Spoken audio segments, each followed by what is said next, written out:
Alhamdulillahirabbil alamin wassalatu wassalamu ala Rasulillah Sayyidina Muhammad ibn Abdullah wala haula wala quwata illa billahil aliyil azim. Allahumma shalli wa sallim wa barik ala Sayyidina Muhammad wa ala ali Sayyidina Muhammad. Puji syukur senantiasa kita panjatkan kehadirat Allah yang telah memberikan begitu banyak nikmat yang tak terhitung jumlahnya. Bahkan kalau kita menjadikan ya seluruh pepohonan ini sebagai pena dan seluruh lautan sebagai tinta, kita tidak akan mampu untuk menuliskan kalimat dan kebesaran Allah walaupun ditambah dengan yang sedemikian itu lagi. Itulah yang tertera dalam surat Luqman ayat 27 yang mengingatkan kepada diri kita bahwa sebenarnya eh, tanpa Allah maka kita ini bukan siapa-siapa, bukan apa-apa, dan sama sekali tidak berarti, tidak juga bahkan sebesar debu, bahkan kita sebenarnya tidak ada eksistensinya di muka bumi ini. Oleh karena itu sepatutnya lah kita bersyukur kehadiran Allah, dan salah satu rasa syukur kita itu adalah senantiasa kita mencoba untuk memperbaiki diri dari waktu ke waktu, dan hari ini bersama-sama kembali kita akan belajar ya, mengkaji, memahami ayat-ayat Allah, baik itu ayat-ayat kauniyah maupun ayat-ayat kauliyah. Dan hari ini kita akan mengangkat tema kita tentang membuka rahasia sehat dalam gerakan sholat, menemukan manfaat fisik, mental, dan spiritual dari gerakan ibadah sholat. Bahwa sholat itu bukan hanya kewajiban, sholat itu terapi, sholat itu ketenangan, dan sholat itu adalah kesehatan. Dan kita nanti akan ngobrol santai bersama dengan pakar Tibun Nabawi, Ustadz Febri Sugianto, dan tentunya masih bersama dengan Dr. Rianti Maharani yang sudah siap-siap ini. Baik, kami ucap terima kasih kepada sahabat sehat yang telah bergabung, dan kita mohon maaf tadi ada hal-hal teknis yang harus dipersiapkan, jadi agak ada pengunduran waktu sedikit ya. Ini diingatkan ini oleh Bapak Nanang. Terima kasih Pak Nanang. Assalamualaikum. Satu kelebihan orang Jepang atau Eropa, mereka tepat waktu. Jika sudah diagendakan, nggak mau maju atau mundur. Baik, terima kasih Pak Nanang. Dan juga teman-teman sekalian, semoga bisa di-share ya ke teman-teman yang lain, pada saudara-saudara kita yang berada dimanapun. Dan jangan lupa menuliskan tempat asal di nama. Dan hari ini saya sebenarnya berada di suatu tempat ya di Jakarta ini di hotel karena baru selesai ataupun masih dalam rangkaian juri nasional PAI Fair, dan salah satunya saya ini menjadi juri untuk kategori cover lagu SD. Nah, di sini saya bersama dengan Bang Haji Fauzi ini, beliau mengikuti juga di kamar hotel. Dan alhamdulillah ini merupakan sebuah keberkahan gitu buat kita semua. Baik, gimana Dokter Yanti kabarnya? Tentunya dalam keadaan sehat selalu ya. Insya Allah Ustadz, sehat. Alhamdulillah. Saat ini saya ada di Yogyakarta. Masya Allah. Ini Ustadz Febri di mana Ustadz Febri? Udah gabung belum dengan kita ya? Sudah, coba mana Ustadz Febri? Assalamualaikum Ustadz. Assalamualaikum, Masya Dokter Yanti, Allah. Syekh Alhamdulillah. Agus, Masya Allah. Iya, Ustadz Febri di mana nih? Di Bogor, di Bogor. Oh iya iya, Jakarta, Bogor, dan Yogyakarta. Masya Masya Allah Allah. ya, dunia online ini, dunia digital nih menembus batas ruang dan waktu. Iya. Ya, makanya di dalam setiap kesempitan itu ada kemudahan itu. Faina manusia yusra, inna manusia yusra itu benar ya, ketika waktu COVID itu kita disibukkan dengan berbagai hal-hal ya yang membuat kita kemudian banyak mungkin yang mengeluh ya, apalagi banyak yang kemudian meninggal. Tapi di sisi lain teknologi komunikasi terutama Zoom ini berkembang pada saat itu, dan sampai saat ini masih dirasakan nikmatnya gitu, manfaatnya buat kita semua. Alhamdulillah. Masya Eh, Baik ya teman-teman yang sudah bergabung, sekali lagi kami mengucapkan terima kasih, dan silakan untuk sampaikan kabar gembira ini kepada teman-teman yang lain dan salam sehat selalu. Kita sudah membuka hari ini dengan ibadah sholat subuh ya, tentunya dengan penuh semangat dan memang tema kita sekarang membahas tentang sholat gitu ya, bahwa sholat itu bukan hanya kewajiban, tapi sholat itu terapi, sholat itu ketenangan, sholat itu adalah sebuah kesehatan. Saya ingin membuka dengan sebuah kisah di Dokter Rianti ya. Ya, Ustaz. Jadi eh, saya pernah mendengar, maksudnya ya kita mungkin sama-sama pernah mendengar sebuah kisah di mana sahabat Rasulullah Ali bin Abi Thalib itu waktu itu dalam peperangan terkena panah gitu. Nah, ketika ingin dicabut panahnya, beliau mengatakan, biarkan dulu, saya akan melaksanakan sholat, nanti pada saat sholat silahkan itu dicabut.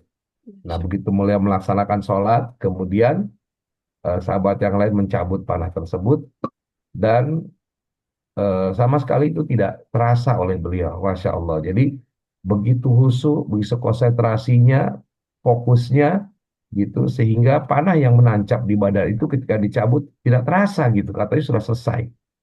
Nah, mungkin kayak saya gini tuh, jangankan panah gitu loh, baru digigit nyamuk aja udah nggak betah itu kakinya harus sana sini. Dan itulah artinya kualitas sahabat itu sungguh sangat luar biasa. Nah, ini barangkali yang menjadi salah satu manfaat dari sholat, saya kira seperti itu ya. Dan sholat itu kan diawali dengan niat, ya. Niat, jadi kalau di dalam kitab Safina, niat dan apa ucapan niat itu memang berbeda gitu. Soli itu termasuk dalam lafaz niat, sedangkan niat itu adalah yang dibacakan di dalam hati ketika kita takbiratul ihram. Ini dari guru saya ya, dari kitab tersebut. Jadi disuruh niat itu dibacakan ketika kita Allahu Akbar, tangan ditarik ke atas, Allahu Akbarnya itu pas saat turun. Jadi bukan saat naik begini, tapi saat turun Allah. Nah, disitulah kemudian dipasang niat di dalam hati. Ya, kalau sholat wajib itu disebutkan sholatnya apa, kemudian berapa rokaatnya, ya wajib, ya menghadap kiblat. Nah, ini tidak mudah sebenarnya. Jadi ketika takbiratul ihram tangan turun sambil dilafazkan di dalam hati niat. Nah, tetapi justru ini akan membuat energi sebenarnya bahwa sholat itu akan eh, menjalankan dapat kita jalankan dengan baik. Baik, alhamdulillah. Bagaimana Dokter Rianti? Luar biasa, Ustadz. Mungkin Selalu ditunggu kisah-kisah pembukanya ini. Karena dari situ kita akan menyadari kembali ya. Ya Allah, kita ya, seringkali mendengar sebuah kisah tanpa kita renungi ya. ya Sedangkan betul. di balik itu ada hikmah. Dan mudah-mudahan di kajian sehat setiap hari Jumat pagi kita saling mengingatkan. Iya, iya, Makanya itu, ini akan menjadi support group. Support group, support terapi. Jadi kalau di luar negeri itu Ustadz, ya. ada yang namanya perkumpulan untuk sarana penyembuhan. Hmm, Namanya support group atau support group terapi. ya, ya, ya, Kalau di sana kan ya konteksnya secara luas aja kan. Yang penting adalah bagaimana satu kelompok itu saling menguatkan, saling memberikan support. ya.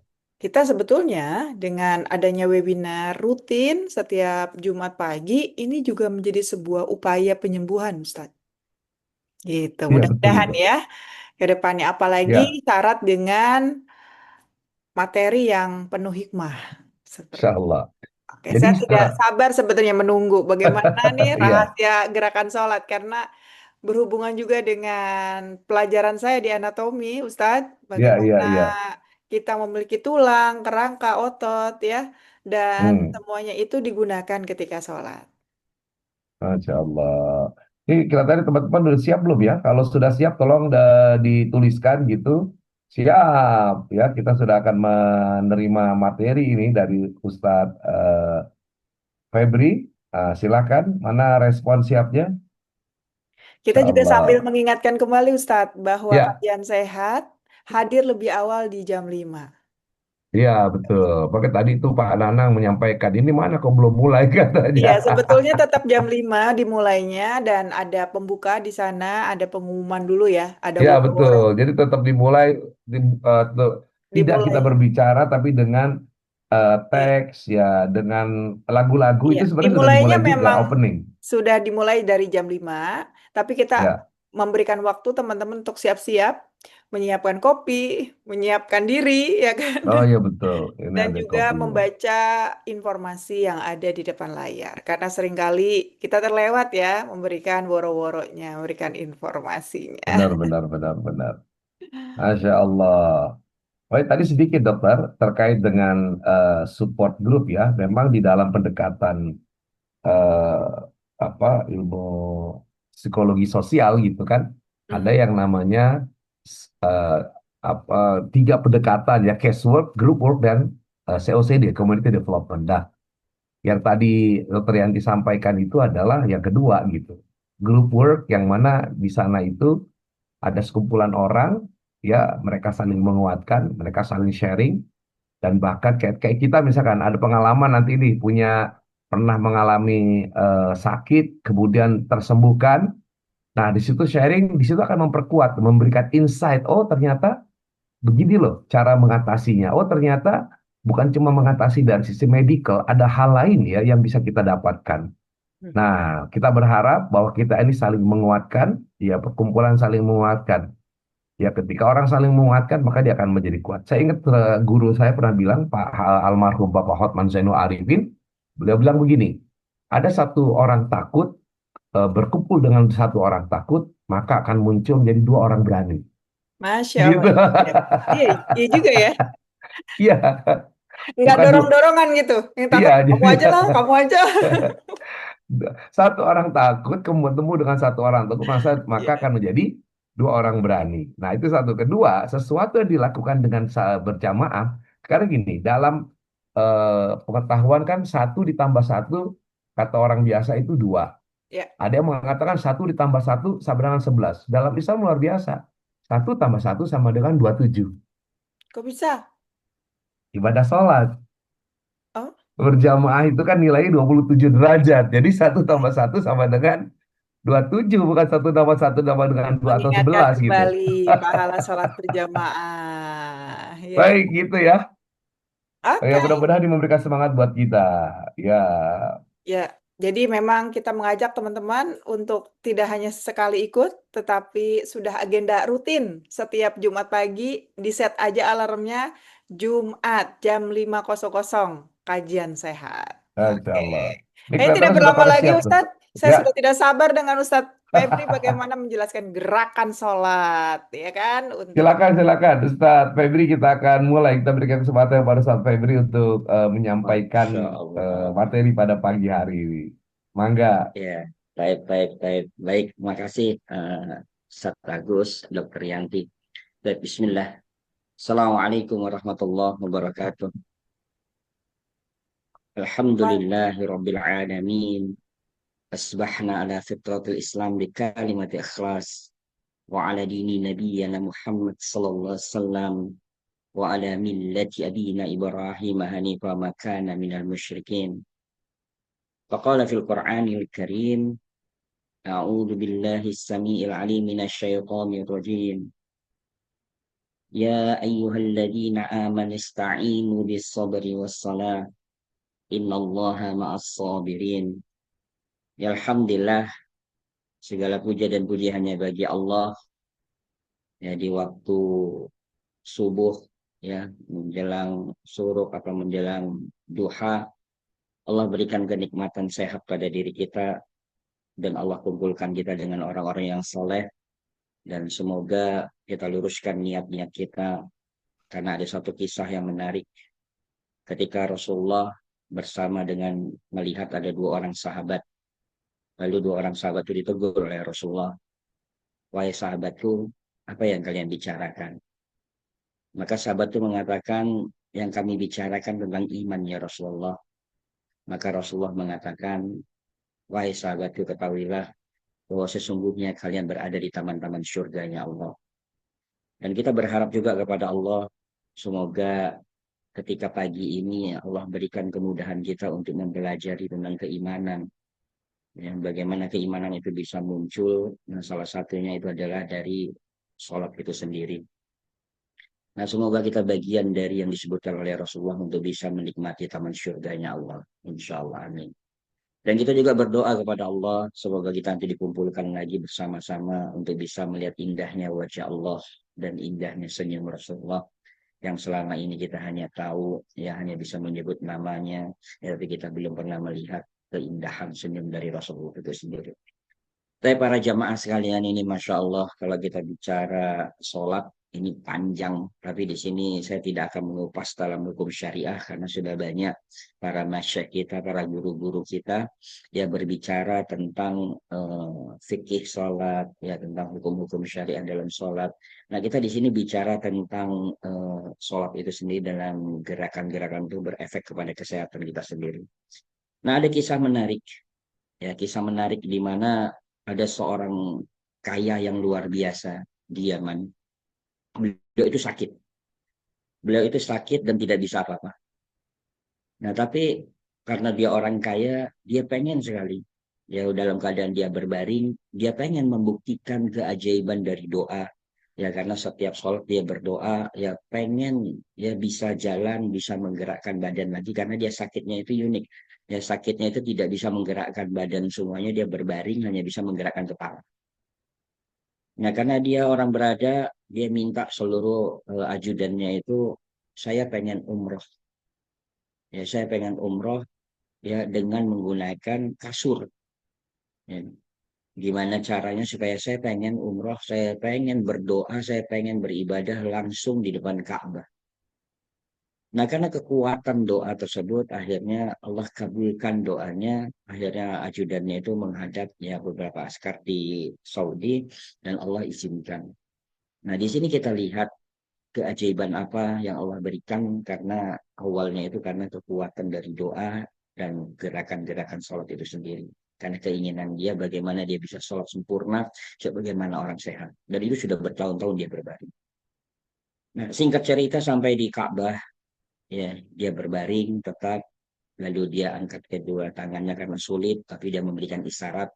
Ya dia mengatakan, ya Allah, hari ini aku datang.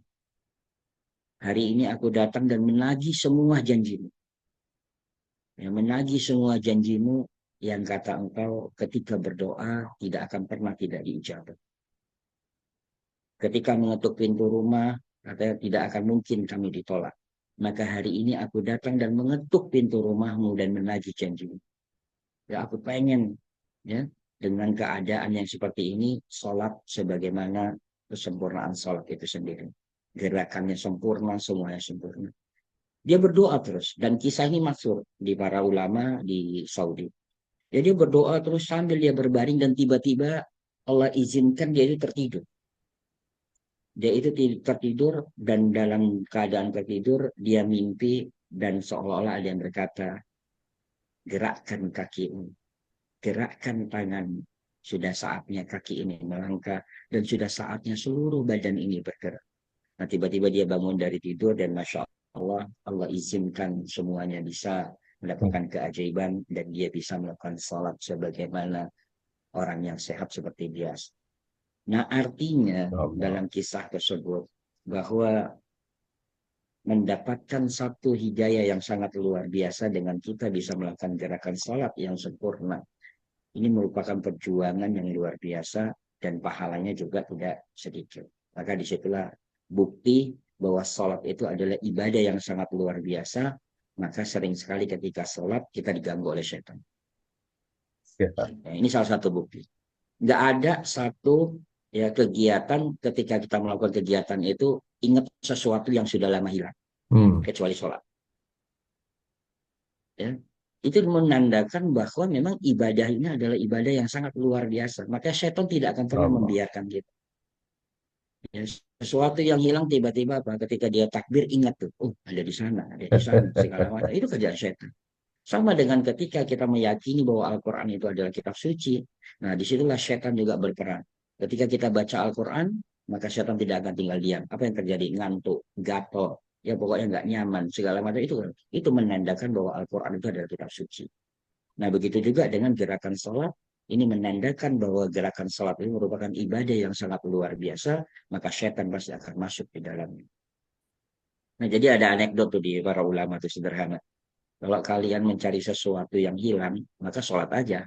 Ya nanti rakaat pertama atau takbir pertama pasti ingat katanya. Ya karena setan goda di situ, dibuat ingatan-ingatan. Nah, tapi di sini kita kembali lagi bahwa yang kita bahas insya Allah tentang kesehatan. Ya, yang pertama, bab tentang sholat ini kita tidak pernah lepas dari wudhu. Ini dulu yang harus kita sepakati.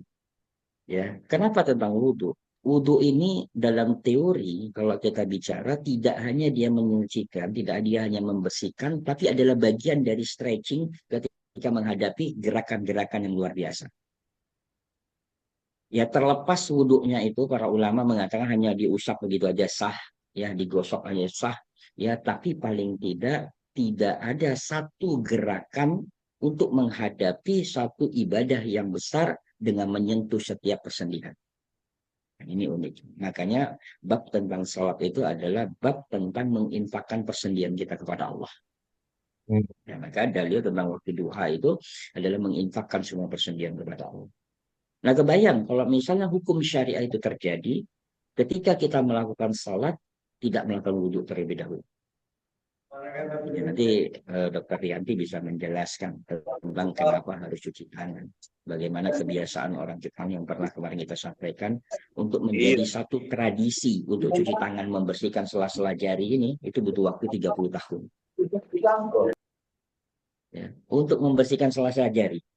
Nah, tapi Islam sudah mengajarkan bahkan gerakan dari gerakan wudhu yang benar, membersihkan sela-sela jari, memutar semuanya.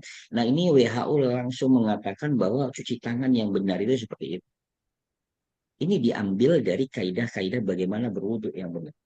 Bagaimana pahlawan yang Allah berikan kelenjar getah bening itu akan keluar dari sela-sela jari kita.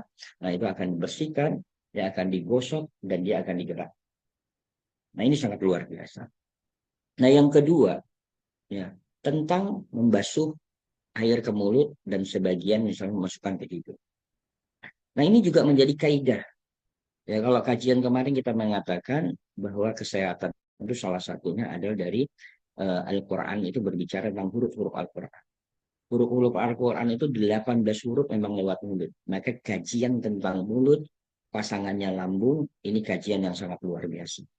Nah, maka ketika dia membasuh mulutnya, kumur-kumur dia membasuh mulutnya, nah maka di situ, kalau dalam teori kesehatan klasik itu kurang lebih ada 14 titik di dalam mulut ini yang tidak bisa diterapi ya dengan apapun kecuali dengan air. Lalu sebagian memasukkan air ke hidung.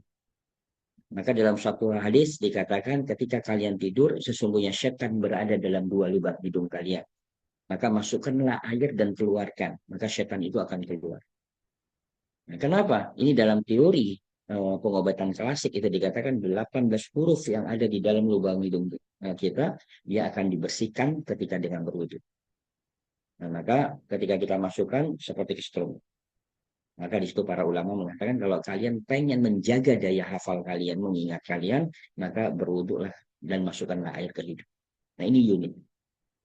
Ya, membasuh wajah, nanti tangan segala macam. Nah, tapi kita lanjut ya bahwa kajian kita kali ini adalah tentang gerakan salat. Tapi itu sebagai prolog kita. Nah, bagaimana menuju satu ibadah yang luar biasa ini ada pemanasan. Ya, ada pemanasan. Ya, begitu juga ketika sholat. Sebelum sholat wajib itu ada pemanasan. Ya, ada tahiyatul masjid, ya, ada qabliyah, sholat sunnahnya. Nah, itu untuk menghadapi sholat yang utama. Artinya semuanya itu adalah butuh ya pengantar. Maka kalau bahasa sederhananya doa itu kalau tidak manja dengan Allah, kalau tidak selawat dengan Nabi ya sebagai pengantarnya, ya apa katanya kalau kalian berdoa dan tidak mengucapkan selawat kepada Rasulullah, maka seperti kata Morgana, seperti antara langit dan bumi doa tersebut. Maka bisa di awal atau di akhir dengan menyebutkan selawat. Nah maka salat-salat sunnah ini adalah pendorong dari salat 5 waktu kita. Nah maka di sini penting. Nah lalu dalam teori salat, kalau kita lihat, kenapa dia harus berdiri? Takbir. Allahu Akbar. Nah di sini para ulama mengatakan, sebagaimana Rasulullah SAW mengatakan juga, yang afdol ya kalau kita misalnya lagi salat sendiri atau berjamaah. Nah, imam itu meletakkan sutroh. Sutroh itu pembatas di depan. Ya, sutroh itu pembatas di depan, ya, yang para ulama itu mengatakan kurang lebih tingginya itu 20 sampai 25 cm. Nah, kalau tidak ada, ya bisa ujung sajadah kita atau letakkan aja pulpen di atas sajadah kita di ujung. Untuk apa? Sebenarnya ini untuk mengajarkan kefokusan. Nah, dalam teori ini, ya ini dikaji tentang bagaimana dengan kita berdiri tegak. Ya, berdiri tegak, lalu meletakkan sutroh di depan kita, maka dikenal dengan 6 kelenjar endokrin itu aktif bekerja. Ya, 6 kelenjar endokrin itu akan beraktif bekerja dengan hanya sekedar meletakkan sutroh di depan kita atau pembatas tadi. Nah, kelenjar endokrin itu biasa salah satunya adalah kelenjar pituitari, kelenjar bawah otak kita. Ya, letaknya itu salah satunya adalah di kepala kita. Nah, makanya biasa kalau kucing itu kita elus, ya itu tidur tuh, enak tuh. Ya, kelenjar endokrin itu enak. Ya, nah, kalau dalam titik terapi itu selain di sini dia ada di jempol tangan dan jempol kaki. Makanya disitulah ketika sujud juga, nah itu nggak boleh gantung kaki kita. Maka harus ditekuk. Ya, ini nanti akan kaitannya dengan teori ya bagaimana pengobatan klasik. Ya, ini saya padukan ini sebenarnya dengan teori-teori bagaimana ya teori yoga aslinya. Nah, itu ternyata diambil dari bagaimana gerakan sholat itu sendiri. Ya, kenapa dia ada berdiri, namaste, nah itu berdiri untuk lurus, tegak, siaga. Nah, itu ternyata diambil ya dari bagaimana gerakan sholat itu sendiri. Ya, jadi dengan meletakkan stres tadi, kelenjar pituitari kita, kelenjar bawah otak kita, ya kalau dalam ilmu terapi itu dikenal nomor 4 ya di rekening kita. Nah, itu bekerja aktif. Nah, kelenjar pituitari ini, kelenjar bawah otak ini, nah salah satunya adalah kelenjar yang mengatasi nanti mengontrol tentang tiroid kita. Ya, mengontrol tentang tiroid kita, artinya mengontrol tentang emosi. Ya, tentang emosi. Nah, jadi mengajarkan satu kefokusan, mengajarkan tentang teori bagaimana kesabaran, ya semuanya itu dengan hanya meletakkan sesuatu sebagai pembatas. Super. Ya, makanya kalau dalam teori menembak itu ada namanya teori nabi tepi. Fokus, ya bidik, ya, tembak target, nabi tepi kalau gambar. Nah, artinya adalah keseriusan. Nah, begitu juga dalam teori memanah. Ya, makanya dalam teori memanah itu juga ada target, ada jelas. Maka dikatakan dalam teori memanah itu ada yang harus lembut, ada yang harus keras. Yang lembut apa? Hati. Ya. Yang keras apa? Pegangan. Nah, yang lembut lagi apa? Telunjuk. Karena telunjuk itu sebagai bidikan. Ya, untuk melesat. Apalagi panah-panah tradisional. Itu biasa menggunakan. Nah, yang lembut lagi adalah mata kaki. Karena mata kaki menunjuk kepada target. Nah, itu diajarkan. Nah, jadi ini teori-teori itu adalah bagian dari penguat bagaimana gerakan sholat ini memberikan simbol. Yang memberikan simbol dalam teori-teori kesehatan. Gitu. Ya. Nah, jadi yang pertama pituitari bekerja, tiroid bekerja, paratiroid bekerja, adrenalin kita bekerja. Itu dengan berdiri aja loh. Ya, adrenalin kita bekerja. Pankreas kita bekerja. Ya, dan reproduksi kita bekerja. Maka kalau bisa, kenapa di waktu sholat malam itu dianjurkan perpanjang bacaan? Ya, artinya supaya berdirinya lama. Nggak hafal, pakai Al-Quran. Ya, pakai Al-Quran. Bisa nggak bisa baca satu surat diulang-ulang. Supaya apa? Targetnya berdirinya lama, maka rukuknya juga pasti akan lama. Ya. Nah, ini baru bab tentang berdiri aja nih. Syekh Agus nih. Iya, iya, iya, Ini iya. udah panjang ini. Ya. Iya, Nah, berdirinya. Jadi berdirinya lama, 6 kelenjar aktif bekerja. iya. Kelenjar endokrin kita bekerja. Jadi Ya, kalau kita bicara sedikit tentang Ustaz. endorfin, Sebelum ya saya teringat kegembiraan. berdiri ini, kan sampai katanya Rasulullah itu kaki betisnya bengkak gitu. Nah, itu gimana? Betul, Kenapa begitu? betul. Nah, karena itu di waktu sholat malam, di sholat malam itu kan ketika Rasulullah yang pertama ketika membaca Al-Baqarah beberapa ayat, sahabat yang mengatakan bisa jadi ini cuma 10 ayat. Ternyata lanjut sampai selesai. Ya, ketika dilanjut lagi, oh ya sekedar hanya surah Al-Baqarah selesai, ternyata lanjut akhirnya ternyata 2 rakaat itu sampai subuh. Maka berdirinya itu betul-betul sampai lama. Kalau kita tuh dehemnya yang panjang kalau begitu. Ya, baca 20 ayat langsung Ya. gitu. Nah, Itu dia maksud saya tuh. sih Ustaz, tadi takut lupa ya.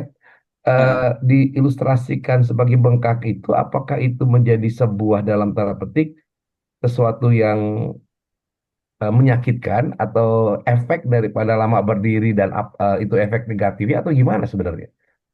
ya kalau saya mengatakan bukan efek dari lama berdiri, karena kan bahasanya itu sebenarnya bahasa bengkak-bengkak itu kalau hanya sekali sebenarnya tidak ada terjadi bengkak. Nah, tapi Hmm, dikatakan ini adalah bahasa kias. Kalau para ulama mengatakan. Nah, karena di situ dikatakan itu kan ketika mengajarkan para sahabat, ya. Ya kalau saya melihat dalam teori tadi teori berdiri tadi, ya ya. tentang kelenjar endokrin itu kan salah satunya adalah tiroid kita bekerja. Nah, tiroid kita bekerja itu mengajar tentang ya tadi kesabaran, Hmm, ya kan? Nah, istilahnya dalam bermaksiat dia bisa sabar, masa sholat dia bisa sabar. ya, ya, Nah, ya, dan yang ya. uniknya lagi, kalau tadi Dokter Rianti di awal itu adalah bagaimana di luar negeri itu, ya orang itu senang membuat komunitas berkumpul segala macam dalam rangka untuk kesehatan. Nah, ternyata salah satu jurnal pernah saya baca itu unik sekali. Ya, bahkan ada satu komunitas di Amerika itu adalah komunitas menangis bersama. Nah, komunitas menangis bersama ini, kalau dikatakan bahwa laki-laki itu dalam 1 tahun itu menangisnya 17 kali, wanita itu 77 kali.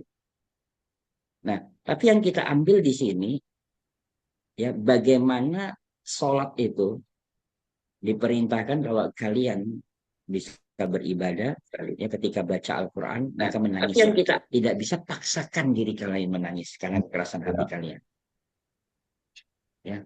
Nah, ternyata di dalam komunitas ini nih unik nih. Ini komunitas ini dibangun oleh dokter, satu dokter mata, yang kedua adalah dokter penyakit dalam. Nah, dokter mata dan dokter penyakit dalam ini mengkaji. Jadi ternyata ketika orang berkumpul bisa menangis dan mengakui tentang kesalahannya, lalu dia bertobat, ya bertobat menurut agama mereka caranya ya masing-masing ya. Kalau kita ya bisa jadi mereka ketika kita sholat malam ngumpul bisa nangis pasti apa yang terjadi? Energinya segar tuh, seperti ada energi yang baru. Nah, tapi kalau nangisnya ini karena misalnya ditagih utang, bangun tidurnya sakit semua badannya. Nah, ini bedanya, ya. Iya, iya, penyebabnya itu. Iya, nah ternyata dari data tadi bahwa wanita itu menangis 77 kali dalam 1 tahun, nah laki-laki 17 kali. Nah ini ternyata seorang ahli penyakit dalam menyatakan bahwa wanita yang sering menangis 77 kali, nah maka dia bisa terhindar dari penyakit ya pada pencernaannya. Hmm. Ya, tapi dia menangis ya dengan mengakui tentang kesalahan. Iya, Nah, laki-laki yang hanya 17 kali dia menangis, maka cenderung dia akan terkena penyakit pada pencernaan. Hmm. Nah, ini unik nih, ya. Maka ketika kita bisa sholat dan kita bisa tadabbur ayat ketika sholat, maka ketika kita baca ayat, kita rasakan bahwa ayat itu adalah menasihatin kita. Kita nggak hafal maknanya. Nah, sebelum sholat, kita lihat ayat terjemahan dulu. Nah, kita mengulang-ulang, mengulang-ulang sampai kita bisa rasakan. Nah, ini enaknya kapan? Ketika sholat malam, iya, iya, iya, ya kan? Ketika sholat malam. iya. Nah, maka terasa sekali ketika ya ayuhan nas. Nah, Allah itu manggil kita. Insya Allah. Ya. Allah itu manggil kita seolah-olah ya nggak ada lagi orang lain. Yang ada adalah kita. Kita dipanggil sama Hmm, Allah. Ya. Kalau tadi Ali bin Abi Thalib aja ketika ketika dia terkena panah, dia sholat, minta dicabut anak panahnya dan itu tidak terasa. Bayangkan dahsyatnya seperti itu tentang bab iman. Masya Allah. Ustaz, sebelum lupa lagi, Ustaz. Ah, Saya pernah sebenarnya celutukan sih waktu itu saya eh, apa ya berdialog dengan salah seorang imam Masjid Istiqlal. Saya bilang begini ah, sama beliau, kan jamaah ini eh, akan lebih terasa gitu ya makmum itu kalau seandainya memahami apa yang dibacakan oleh Ustadz. Saya bilang gitu. Iya, memang betul katanya. Nah, saya sampaikan begini, boleh nggak? Ya. sebelum sholat, Ustadz ceritakan dulu kepada jamaah, Bapak Ibu sekalian, nanti sholat saya akan membacakan surat ini. Dan surat ini maknanya adalah begini. Jadi supaya tidak salah interpretasi, minimal memahami gitu. Terus beliau bilang, waduh itu tidak biasa dilakukan itu Ustaz Agus. Iya, iya, iya, iya, Nah, iya. tapi saya berpikir mungkin agak tidak biasa ya. Tetapi Mm, kenapa kemudian itu kan bukan bagian dari sholat? Apa salahnya gitu sebelum sholat apa dijelaskan dulu oleh imamnya, saya akan membacakan surat ini yang mananya ini, ya mudah-mudahan kita bisa lebih bertambah husu dengan bacaan sholat yang nanti akan saya sampaikan. Iya, Gitu. iya.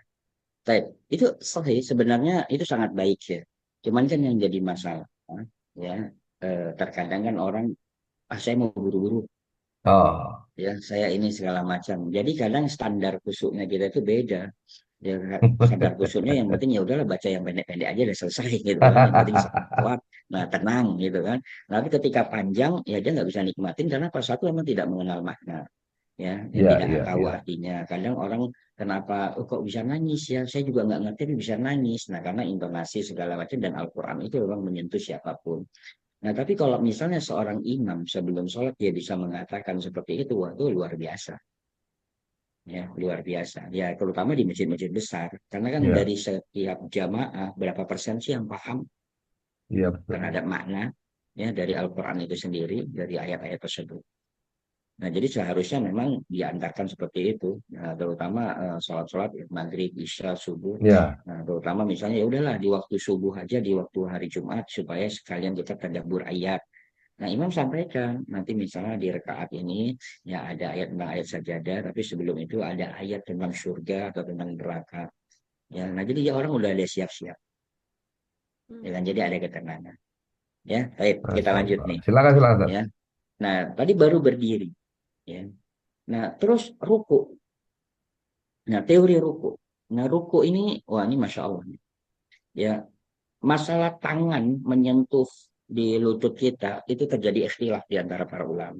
Ada yang mengatakan dia seperti ini menempel di lutut kita, Iya, yang menempel, sahih, nggak ada masalah. Ada yang membuka, ya, jadi jarinya itu membuka. Jadi ini membuka, ini lutut, dia membuka. Sahih tidak ada masalah. Nah, ada yang seperti ini. Sahih tidak ada masalah. Nah, dalam teori kesehatan, ini teori tentang meridian. Ya, kita bicara tentang teori meridian. Ya, maka yang kuat itu, ya semuanya kuat, tapi yang paling kuat dalam bab tentang teori meridian itu adalah membuka. Ya, jadi ini tangan kita, ya, ini membuka nih, membuka.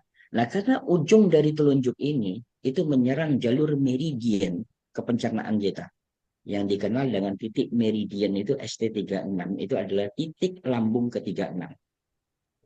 Jadi titik lambung ke-36, nah itu dimasuk ketika kita ruku. Bayangkan ketika rukunya itu berarti lama sebagaimana berdirinya. Ya ini bisa dilakukan juga ketika sholat malam. Gak mungkin kita jamaah. Nah, imam yang sudah selesai kita mesti berdiri, mesti ruku. Ya kan? Nah, sedangkan imam sudah selesai. Nah, maka ini bisa kita lakukan, yaitu di sholat malam untuk merasakan kenikmatan itu. Nah, ini bisa kita lakukan. Dan nanti apa keajaiban-keajaiban yang Allah berikan?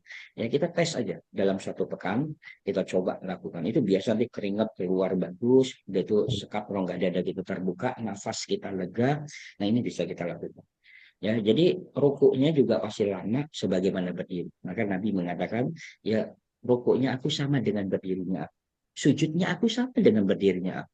Bayangkan, kalau dia misalnya tadi baca ya dari Al-Baqarah, Al-Imran misalnya kan, nah itu udah berapa lama? Berarti rukuknya selama itu. Maka wajar kalau dikatakan misalkan kakinya sampai bengkak. Ya iya, iya, berdirinya udah iya. lama, rukuknya lama juga. Ya sujudnya lama juga. Ya. Jadi kalau misalnya berdirinya setengah jam, ya rukunya setengah jam. Berdirinya lagi setengah jam. Sujudnya setengah jam. Ya, jadi 2 kali sujud ya 1 jam. Ya. Jadi kalau kita coba aja ini belajar untuk istiqomah dalam waktu ya ketika kita berdiri untuk sebagian dari terapi kita. Ya, tapi yang pertama niatkan aja ini untuk memperbaiki kualitas sholat kita biar efek kesehatan itu yang ngikut. Jangan nanti kita niatin yang penting saya pengen sehat. Ya akhirnya apa? Nanti rangkaian ibadahnya nggak dapat. Hanya ritual saja. Yang penting saya pengen sehat. Karena orang Indonesia ini kalau diiming-imingin sesuatu yang besar, wah senang banget. Ya coba kita umumkan, mau sholat malam ya, selama sholat malam 40 hari langsung dapat tiket umroh. Wah semuanya sholat malam selama 40 hari dihitung. Nah tapi pahalanya nggak dapat. Ya, karena apa keinginannya? Maka disitulah kenapa tidak boleh tidur. Yang kemarin kita bahas tidak boleh tidur setelah asar ya, karena orang yang tidur setelah asar pasti akan linglung ya antara pagi atau siang-siang atau malam-malam atau sore atau malam. Nah begitu juga tidak boleh tidur setelah subuh segala macam. Nah ini adalah kajian dalam rangkaian sebenarnya Allah memberikan satu hadiah yang besar ya. Karena ada satu ibadah yang besar, zikir yang besar, maka dikatakan pahalanya sama dengan umroh segala macam. Nah itu Hmm. supaya kita diam karena ada sesuatu yang besar terhadap teori pencernaan kita Iya. ya di waktu subuh itu. Ya, jadi nah berdiri tadi ruku. Nah, maka ruku ini juga ya dia bisa harus lurus. Nah, maka apa kata bagian ulama itu? Kalau seandainya gelas itu letakkan di atasnya, maka dia tidak akan tumpah karena lurus. Iya, Nah, iya, teori betul. ini juga dipakai. Teori ini juga dipakai dalam teori pengobatan klasik. Nah, teori pergerakan klasik ini bagaimana kegiatan kita setiap hari ya dari kita mungkin kalau sekarang kita pakai sepeda motor ya jalan masuk ke lubang tulang kita bergeser pelan sedikit atau kalau kita bergeser atau otot kita bermasalah pelan-pelan terjadi akumulasi ya kita tidur miring ya terus bangun tiba-tiba nggak ada persiapan itu terjadi akumulasi ngangkat barang tanpa ada pemanasan terjadi akumulasi. Hmm. Nah ini terapinya kapan? Ya udah waktu malam tadi. Ya. Ya Ketika Allah. rukuknya lurus benar, nah maka dalam teori yoga itu dikatakan kalau kita lihat, ya dia sudah rukuk benar, malah ditambah lagi kepalanya itu menoleh ke kanan dan ke kiri. Hmm. Nah dalam teori, tapi kalau kita kan tidak. Nah tapi di situ suruh berdirinya, rukuknya lama, sebagaimana dengan berdiri. Iya, iya, iya. Itu latihannya perlu latihan Mas, itu, Zat. Jadi kemarin juga kita biasa lah kita pengajian kaji kitab Syafina ya. Ini ah, guru ah, saya ah, gitu. Tapi sederhana, tapi ya, itu luar biasa itu. Jadi apalagi ya udah usia ya untuk lurus ruku itu sepertinya kan tangan ini soalnya dia harus ke lutut ya, bukan di bawah lutut soalnya. betul Jadi kita betul, tangan di lutut itu harus lurus, maka otomatis maka kaki kita juga harus 90 derajat terus tegak begini nih. betul Jadi betul, nggak bisa miring begini nih. Jadi harus tegak ah, begini ah, supaya maka mendapatkan posisinya begini. betul Siku-siku betul, ya, Ustaz. Ya supaya ininya apa 90 namanya bisa derajat. benar segitiganya kan begitu. Kalau kita begini iya kan otomatis ini jadi lebih pendek. Tapi kalau betul. kita begini, nah ini Mm-mm. kan lebih panjang jadi tetap dapat itu ke lutut pegangannya. Wah itu masya Allah. Emang latihannya Betul. terasa banget itu. Nah, coba kalau itu misalnya kita lakukan, nggak usah lama-lama lah, ya 5 menit. Itu betis naik, gitu. Ketarik betul. Asli. Ya kan? Artinya dari betis sampai ke pangkal paha itu bekerja. Iya. Nah, maka teori ini juga diangkat dalam satu teori pengobatan klasik Jepang, ya dalam teori shiatsu. Maka dengan tadi posisi dia ruku yang benar, kalau belum posisi setengah dikatakan setengah bulan kalau bahasa mereka Iya. itu, nah itu adalah proses di mana pembakaran lemak kita. Ya Hmm. lemak yang sangat luar biasa. Cuman kan kita nggak mungkin, kamu nanti akan langsing gini. Akhirnya sholat tujuannya untuk langsing, repot juga. Ini bukan dapat pahala yang besar, cuman karena ngarepin langsing aja. Ya nanti betisnya, pangkal pahanya langsing, perutnya nggak langsing, repot lagi kan. Nah, Ya, ya, jadi ya, ya. teori ini memang sangat luar biasa ya. Jadi tadi ada ini tuh, misalnya ada pertanyaan ada si ibu, nah saya sholatnya rukuknya di kursi roda Hmm. ya atau di kursi bagaimana. Nah, ini menjadi satu hal yang menarik untuk Ibu semoga Allah berikan solusi kesembuhan.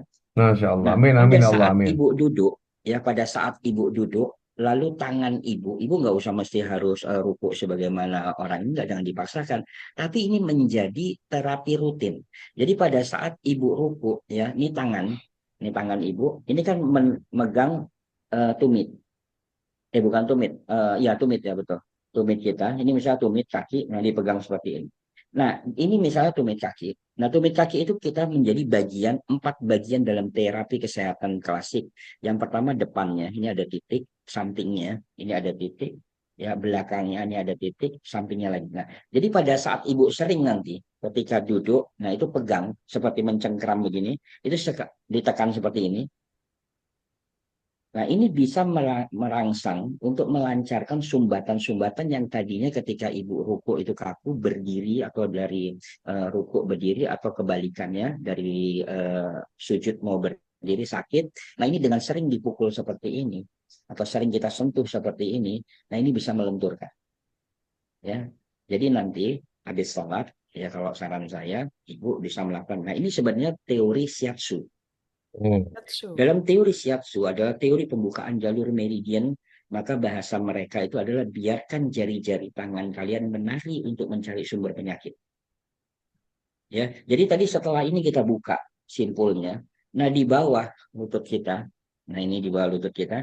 Nah, ini kita bisa tekan. Nah, ini untuk ibu yang misalnya susah, nanti untuk susah berdiri segala macam. Ini biasa pasien ketika ditekan titik ini dan dirutinkan, dia nanti insya Allah akan bisa seperti biasa. Ya, jadi ini misalnya belakangnya ini kita tekan, kita bagi menjadi 3 atau 4 bagian. 1, 2, 3, 4. Ini di kaki ya. Ini di kaki.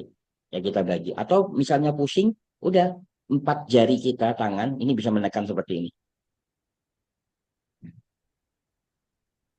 Ya. Jadi kebayang atasnya kita terapi, ya, bawahnya kita terapi. Ya. Jadi setiap hari kita stimulus. Nah, artinya apa? Ini untuk melenturkan. Nah, ya terus tapi lutut saya suka sakit saat kekurangan glukosamin misalnya. Nanti dokter Rianti bisa bahas juga. Nah, tadi pengalaman saya waktu belajar di salah satu nutrisi tentang herbal klasik. Jadi glukosamin itu salah satunya yang banyak itu di kepala udang. Maka di sini ada bahasa yang sangat menarik ya, kepala udang itu udah bersihkan, nah itu bisa dijadikan kaldu. Ya, jadi kalau teori innama yusri yusra yang disampaikan oleh Ustaz Agus tadi di awal, bukan innama ba'da yusri yusra, tapi innama yusri yusra. Nah, pada saat di situ ada racun, di situ juga ada obatnya. Langsung seketika. Maka ekor udang itu yang menyebabkan alergi, maka kepala itu menjadi anti alergi. Lah, Ya. kita kebalik Makanya Ustaz. karena ya, Kepalanya dibuang, ya kan? uh, Dagingnya uh, diambil. Kepalanya kan uh, dicopotin tuh. iya. Nah, itu kepalanya dicopotin, itulah dibikin kaldu untuk glukosamin, untuk persendian. Jadi biar badannya buat anak atau buat cucu, ya kan? Karena sehat tuh makan udang ya. Orang tuanya atau neneknya makan kepala udangnya aja. Jadi di kaldu, nah itu bisa dikonsumsi. Nah ini Masya Allah, itu glukosaminnya tinggi sekali. Nah, jadi itu luar biasa. Jadi buat Ya Bapak Ibu tentang, nih yang punya nah, keluhan nyeri-nyeri sendi, terutama pada saat gerakan sholat, mm, ada solusinya mm. Ustadz ya. Ya, siap. Nanti Menggunakan ditambah lagi tuh salah Bu Dokter, satunya. herbal kearifan lokalnya apalagi Ya, ya bisa diajarkan. Jadi biar kita betul-betul memberikan ya rahasia sehat yang luar biasa insya Allah. iya, jazakullah. Ya. Nah, jadi tadi itu yang bisa kita lakukan. Terapi rutin ya. Dan ini Masya Allah, ibu yang di kursi roda itu ada kesempatan waktu untuk terus berdoa manja jamaah Allah terus. Jangan lupa ya, jangan kapan doanya dikabulkan itu bukan urusan kita. Semakin kita penasaran berdoa, semakin disitulah semakin lezatnya kita merasakan hidangan Allah. Nah, terus kita berdiri lagi. Ini baru berdiri dan ruku aja panjang juga nih Ustaz Agus nih. Betul ya. Sementara Ustadz, nih review dulu yang Ya, berdiri ya. Sementara kita ini, saya terutama ya, mungkin juga Mm, mewakili yang lain. Kalau terawih Ustadz, bacaan panjang dikit aja. Udah mm, ngegerendel dalam hati. Ya Allah ini kapan selesainya nih terawih. Apalagi buat yang pernah merasakan terawih di Masjidil Haram ya Ustadz. mm, Sama Masjid Nabawi. Masya Allah ya. ya. Bener-bener gitu kita tuh diuji kesabaran. Makanya bekalnya ini nih penting nih.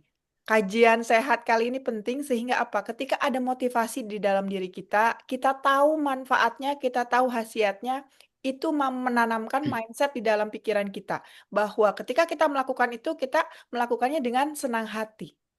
Iya, Masya Allah. termotivasi. Berbeda ketika tidak tahu apa yang kita lakukan, tujuannya apa, itu kita melakukannya seolah-olah hanya sebagai ritual biasa dan Iya, membosankan gitu. iya, betul. Betul Ya, nggak Ustadz? dulu saya waktu di kuliah juga begitu, Ustaz Agus sama Dr. Yanti. Jadi saya itu dikenal dengan pasukan Badar kalau taraweh. 8 rakaat bubar. Ya, dan itu mencari imam yang cepat. Kadang Al-Fatihah satu nafas. Karena apa? Kita kan namanya anak kampus, ya persiapan untuk makan karena kita diundang, jadi kita juga cari yang enak tuh. Mana yang terawihnya cepat. Nah, tapi ternyata nggak dapat apa-apa. Artinya apa? Ya kita capek, ya kita nggak menikmatin ya tentang nikmatnya sholat. Nah, setelah kita memahami tentang bagaimana manfaat dari sholat itu, wah ini luar biasa. Akhirnya terjadi penyesalan waktu yang kita buang itu panjang. Ya, nah kita lanjutin sedikit. Ya, nah, gerakan yang istimewa lagi adalah ya ketika kita duduk di antara dua sujud. Ya, ketika kita duduk di antara dua sujud. Bagaimana tumit kita menekan, ya, bagaimana tumit kita itu biasa menekan daerah anus kita. Nah, udah gitu tahiyat awal, saut awal misalnya kan, menggerakkan tangan. Nah, ini menjadi kajian luar biasa. Di antara pengobatan klasik, udah gitu juga terapi-terapi tradisional yang ada di beberapa, terutama di Cina ya. Nah, bagaimana mereka membahas ya tidak ada satu gerakan pun yang sempurna yang bisa detoksifikasi usus besar secara baik. Tidak ada bisa detoksifikasi lambung secara baik, nah kecuali dengan melipat kaki dan tumit menyentuh ke anus, lalu tangan telunjuk menggerakkan. Bayangkan, telunjuk menggerakkan. Nah, maka dalam sholat itu ya terjadi ikhtilaf di antara para ulama. Dalilnya satu, ya, ketika tahiyat Rasulullah menggerakkan tangan. Bahasa menggerakkan tangan ini masing-masing. Ada menggerakkan sekali, ada menggerak-gerakkan. Sahih, semuanya sahih. Kita tidak membahas tentang masalah ikhtilaf. Ya, tapi dalilnya satu bahwa Rasulullah menggerakkan tangan. Menggerakkan tangan ini Masya Allah. Ketika telunjuk, ya kenapa nggak jempol, kenapa nggak mungkin, misalnya, tapi telunjuk. Nah, ketika telunjuk ini menggerakkan tangan, ya, maka jalur meridian, ya, yang ada itu bekerja. Ya, dari usus besar kita bekerja. Nah, karena titik usus besar itu ada di sini, ya, berakhir awalnya di sini. Makanya kalau ibu-ibu ke tempat pijat, misalnya supaya wajahnya glowing, totok wajah, pasti sering ditekan di sini, ya di sela-sela ini. Ini adalah titik usus besar. Ya, makanya kalau usus besar kita bersih, maka akan muncul wajah kita akan bersih. Wajah kita akan awet muda. Dan makanya kan selalu ada orang mengatakan, ya usia kamu berapa? Usia saya 60. Oh, kok kayak usia 40 tahun ya? Ya, bukan kok kayak usia 59 tahun setengah ya enggak. Tapi ya misalnya usia 60. Nah, karena apa? Wajahnya bersih. Wajahnya bersih apa? Dari pencernaannya bersih. Nah, logika sederhana gitu. Ketika orang nahan sakit perut bisa senyum enggak? Ya, mau WAB nih, sakit perut. Dia enggak Susah bisa. itu. Tapi ketika itu keluar, maka doanya kan setelah keluar kan beda kan? Kita bersyukur kan? Nah, keluar kita bisa senyum. Nah, maka disinilah sebenarnya satu kaidah ya di mana ketika kita sholat itu menyempurnakan semuanya sumber-sumber masalah yang dihadapi ya dalam tubuh kita itu terrespon dengan gerakan sholat.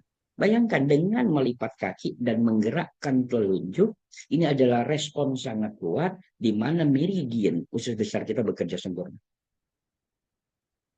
Nah, bahkan ketika sujud, Rusia pernah mengalami satu penelitian di mana satu ekor anjing dipotong, ditegakkan, ya. Mereka pengujian nih, bagaimana apakah oksigen di dalam otaknya itu masih bekerja, ya atau tidak. Nah, enggak, lepas dipotong, didirikan, tegakkan, enggak. Nah, tapi pada saat kepala anjing itu disujudkan, nah itu walaupun dia terpotong, nah ini oksigen ini masih masuk. Bayangkan, itu binatang. Ya, apalagi dengan kita, manusia. Kita nyerahkan semuanya. Makanya ketika sujud itu kalau yang rambutnya panjang diurai, jangan diikat. kata para ulama kan, ya diurai biar semuanya menghadap kepada Allah. Ya jari-jari tangannya itu dibuka menghadap semuanya. Nah kalau sholat malam buka tangannya selebar-lebarnya ketika sujud. Ya, ketika sholat malam aja. Dalil ini berlaku kepada laki-laki dan perempuan. Untuk apa? Sekat rongga dada terbuka, kelenjar pituitari kita bekerja. Nanti ketika salam atau terjadi gas yang ada di pada kepala kita, ya GERD tadi atau asam lambung tadi yang biasa ada di kepala, di telinga, yang dirasa di dada. Nah itu ketika salam, makanya orang tersebut biasa pengen buang angin segala macam karena dia tertarik menemuin organ aslinya dan dia keluar melalui bawah. Nah, ini teori yang sederhana yang dilakukan ya oleh para terapi-terapi klasik ya. Dalam teori mata di sini kita tidak membahas tentang hukum syariahnya, tapi kita padukan. Kenapa ada gerakan sholat seperti itu? Nah, terus bagaimana Ustaz kalau saya berbaring? Nah, ini rukhsah, artinya ada pengecualian orang yang sakit, tapi bukan berarti dia tidak bisa sehat. Ya dengan berbaring berarti saya nggak dapat dong. Bagaimana saya tidak bisa meletakkan sutra di atasnya untuk bisa memandang. Bagaimana saya tidak dapat ruku. Nah, dia akan dapat. Yang dia dapat adalah dua hal yang lebih kuat. Yang pertama, keistiqomahan dia ketika sakit tetap beribadah kepada Allah. Ya, ini penilaiannya beda. Nah, yang kedua yang dia dapat adalah ya keyakinan dia terhadap doa yang dikabulkan oleh Allah. Bayangkan, sama dengan ketika orang baca Al-Quran, lancar, pahalanya satu. Terbata-bata, dapat dua pahala. Kenapa? Ya karena keistiqomahan dia untuk memperbaiki bacaannya, dalam arti dia belajar, mendapat satu pahala. Yang kedua, pahala baca Quran. Nah, jadi orang yang berbaring ini dapat keistimewaan yang luar biasa. Makanya orang yang berbaring juga tidak akan dibiarkan oleh setan. Setan membisikkan selalu, udah nggak akan mungkin doa kamu diijabah, udah sebenarnya kamu meninggal segala macam. Nah ini yang harus dihilangkan. Nah maka yang bisa membuat putus asa setan adalah orang yang sakit berbaring, tapi tangannya masih bisa mengerjakan minta kepada Allah. Ini yang luar biasa. Ya, baik. Mungkin ini sebagai pengantar kita untuk diskusi dengan Ustadz Agus, Dr. Rianti, insya Allah. Semoga Allah mudahkan kita semuanya. Masya Allah, kita ini terpukau mendengarkan penjelasan dari Ustadz Febri ya. Dan saya yakin juga teman-teman di sini juga eh, menyimak sekali begitu ya. Dan sudah ada pertanyaan-pertanyaan yang sudah muncul ya di beberapa dari teman-teman kita. Nah, namun sebelumnya sebelum kita menjawab, barangkali dari Dokter Yanti nih Iya, ada hal yang ingin disampaikan juga ya, merespon dari apa yang disampaikan oleh Ustadz Febri. Silakan. iya. Jadi yang saya note ya dari penjelasannya Ustadz, ketika kita mendapatkan tambahan pengetahuan dari segi manfaat kesehatan, harapannya Ya. kita akan lebih mudah termotivasi. Kadang-kadang Hmm. karena ini merupakan ritual harian kita, seringkali kita kehilangan arah. Jadi hanya melakukan saja tanpa tahu maknanya. Seringkali mungkin kita tidak cukup kuat ketika makna, oh ini adalah ibadah gitu ya. Dan ini menjaga kesehatan rohani kita. Tapi kadang-kadang itu motivasinya kurang bisa kita dapatkan karena hanya sekedar sesuatu hal yang tidak nampak ya. Motivasi untuk nilai ibadah kan nggak kelihatan angkanya berapa, bentuknya seperti apa gitu. Tapi kalau kita merasakan manfaatnya dari kesehatan jasmani yang kita rasakan, yang nampak oleh kita. Nah, hari ini kita belajar dari Ustadz Febri bagaimana manfaat luar biasa dari gerakan sholat. Mudah-mudahan ini akan memperbaiki kualitas ibadah kita ya Ustadz Febri dan tidak menghilangkan niat untuk beribadahnya, tetapi justru menguatkan niat untuk semakin memperbaiki ibadah harian kita. Insya Allah. Bahkan ada yang menginginkan kalau ada pelatihannya Ustadz, boleh dikasih tahu. Ini saya jadi ide nih. Terima kasih untuk Masya idenya. Allah. Mudah-mudahan ke depannya kita bisa meet up nih di Bogor sama-sama ya Ustadz Agus. Kita Ya, ya, Insya siapkan ya. Allah. Insya Allah. tidak hanya sekedar meet up, tapi ada pelatihan. Salah satunya mungkin pelatihan ibadah sholat gitu. Ya, Nah, betul. sebetulnya ya itu saya pikir kita nih ya kemana-mana belajar. pelatihan bikin ini, pelatihan itu gitu ya. Ini sholat yang kita lakukan setiap hari belum tentu sudah sempurna dan Ya, kita tidak berusaha untuk memperbaiki, ya kan? Di luaran sana mungkin ada pelatihan-pelatihan sholat seperti itu, cuman memang kalah dibandingkan pelatihan bikin ini, bikin itu gitu ya Ustadz ya. Iya, iya. Masya Dan Allah. apa namanya, tentu ini akan jadi satu cara untuk kita untuk memperbaiki kualitas ibadah Insya kita. Allah. Jadi kan Insya Allah. kalau ini ketika kita mengaji, itu Allah yang berbicara dengan kita. Ketika kita sholat, kita yang berbicara dengan Allah. Nah, kita saja ingin ketemu orang aja mempersiapkan diri dengan public speaking. Ini juga saya sebenarnya jadi ibaratnya tampar juga kan. Ngadain pelatihan public speaking. Supaya apa? Supaya orang betul-betul kita bisa menyampaikan pesan dengan baik. Mhm. Nah, kalau dalam konteks ini sama juga sebenarnya. Ya, memperbaiki sholat. Terkadang karena hal yang sudah rutin, jadi rutinitas itu membuat mana itu menjadi hilang. Bahkan ya Ustaz Febri, ibarat orang itu pelatihan silat, sholat itu jadi refleks. Refleks itu semuanya refleks, termasuk bacaan refleks sehingga kita tidak sadar apa yang kita bacakan gitu. Jadi saya pikir kalau silat refleksnya bagus, tapi kalau sholat, kalau sholat refleks, saya pikir kita mungkin harus lebih melihat lagi ke dalam gitu. Jadi kadang-kadang sholat Iya, tiba-tiba udah ruku aja. Kenapa? Karena pembiasaan itu membuat kita itu menjadi kurang memaknai, lancar aja jalan begitu. iya, iya.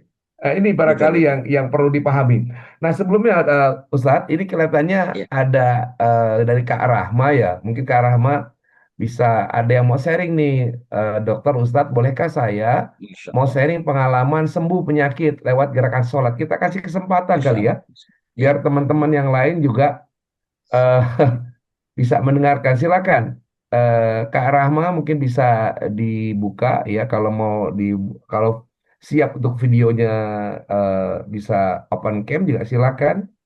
Mangga ya Boleh silakan Kak Kak Rahma. Rama?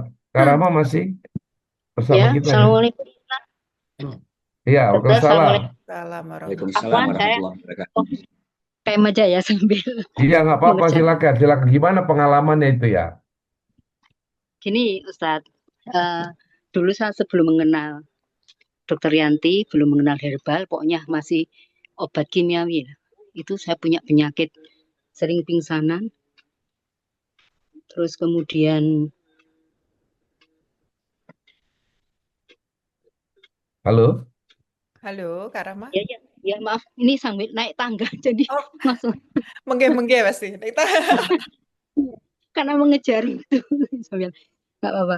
Nyari sinyal kali. Punya Ya silakan. Mengejar sinyal, ya, Masya Allah. ya betul mengejar sinyal betul Ustadz. Punya penyakit sering pingsanan, lemah jantung, darah rendah, terus sakit pinggang, komplikasi nih. Salah satunya juga yang sangat pusing banget itu vertigo. Ya. Kemudian saya apa itu opname pulang masih tetap sakit itu. Terus kemudian sambil minum obat kimiawi saya terus pengobatan terus tapi masih belum ada hasil. Ketika ada teman mengajak ikut pelatihan sholat kusuk, maaf saya sebut ustaznya ya Ustadz Abu Sangkan. Iya, iya, iya. Tuh, Ya, silakan. ya, Nggak apa-apa. saya ikut seharian rasanya pertama dengan gerakan itu Ustadz, Masya Allah sakit sekali karena saya tidak terbiasa dengan gerakan sholat yang dicontohkan Rasulullah. Bagaimana ketika takbir, ketika ruku, berdiri setelah ruku sampai sujud, itu bisa menyembuhkan.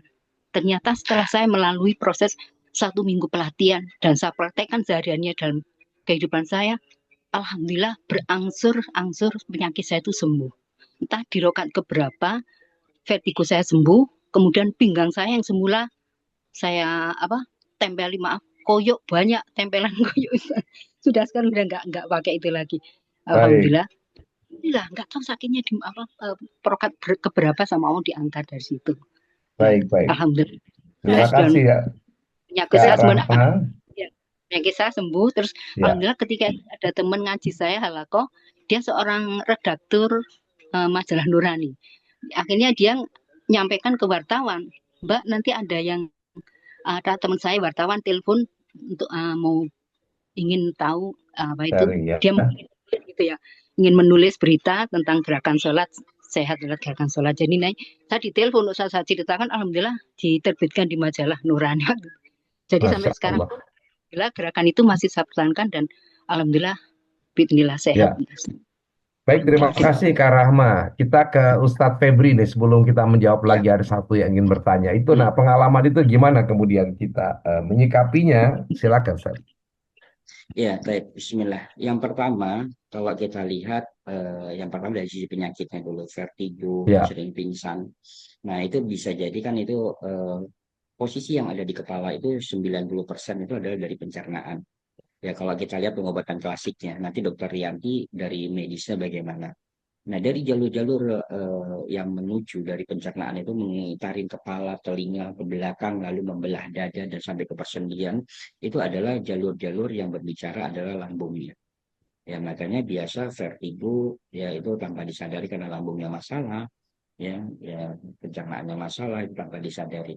Nah, ini Masya Allah, ketika dia gerakan sholatnya itu benar, ya iya, tadi iya. berdiri lama, ya 6 kelenjar aktif sudah bekerja, udah itu rukuknya lama, ya karena tadi sampai sakit semuanya kan 1 minggu, itu berarti kan luar biasa, ya itu udah luar biasa.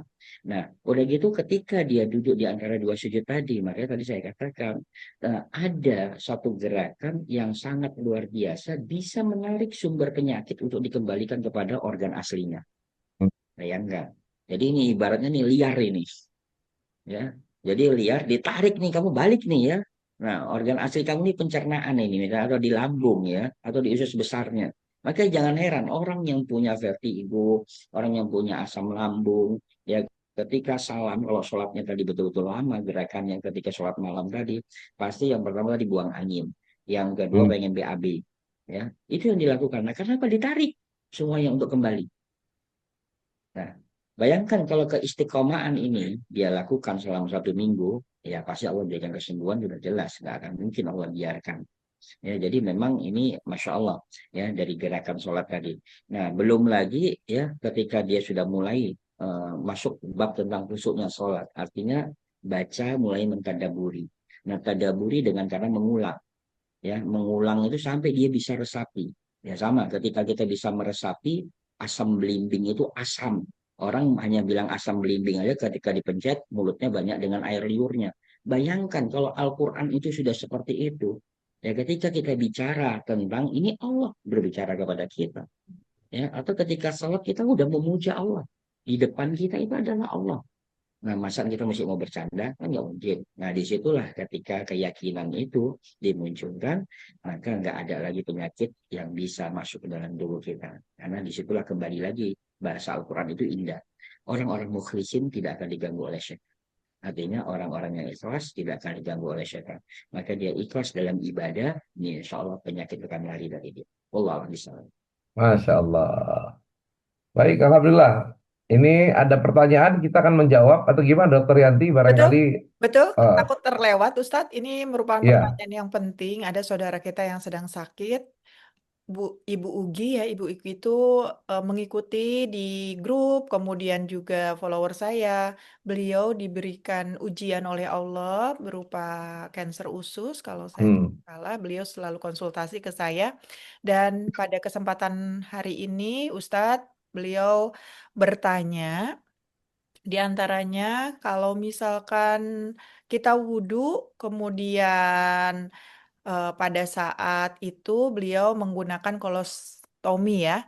Kemudian ketika mau azan, menunggu azan, keluar kotoran di kantong kolostomi itu. Jadi hmm, kolostomi itu merupakan satu upaya agar kotoran bisa tetap dibuang, dikeluarkan, tapi melalui saluran di perut.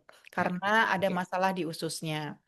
Nah, pertanyaannya, apakah harus berwudu lagi sebelum sholat, ya, Ustadz? ya. Dan tentunya Baik. mari kita doakan sama-sama ya, Ibu Ugi, semoga Allah berikan kesembuhan yang sempurna untuk Ibu Ugi. Amin. Ya, baik. Allah. Bismillah. Yang pertama saya berdoa kepada Allah, semoga Allah berikan keajaiban di waktu subuh menjelang duha ini, Amin, ya, amin ya Allah Allah. angkat penyakitnya, karena bahasa tentang cancer adalah bahasa saraton. Bahasa saraton adalah kerjaan setan. Maka semoga Allah lepaskan semuanya makar-makar setan yang ada pada tubuh Ibu Puji tadi yang sakit, dan Allah kembalikan kesehatannya sebagaimana dulu Allah ciptakan sehat. Ya, hari ini juga kita berharap penuh keajaiban itu Allah berikan kepada Ibu. Nah, terkait dengan tadi ya, ada dalam mazhab Imam Malik ya, tapi nanti tanya lagi kepada ahli fikih yang lebih. Nah, cuman saya hanya mempelajari sedikit tentang fikih dalam tentang bab tentang kesehatan. Imam Malik itu punya penyakit di mana penyakitnya itu setiap buang air kecil itu selalu mesti keluar. Nah, maka Imam Malik itu mengambil ya ketika mau sholat itu mengambil kapas. Kalau bahasa kita kapas ya. Kapas itu disumpel di kemaluannya dan dia tetap sholat.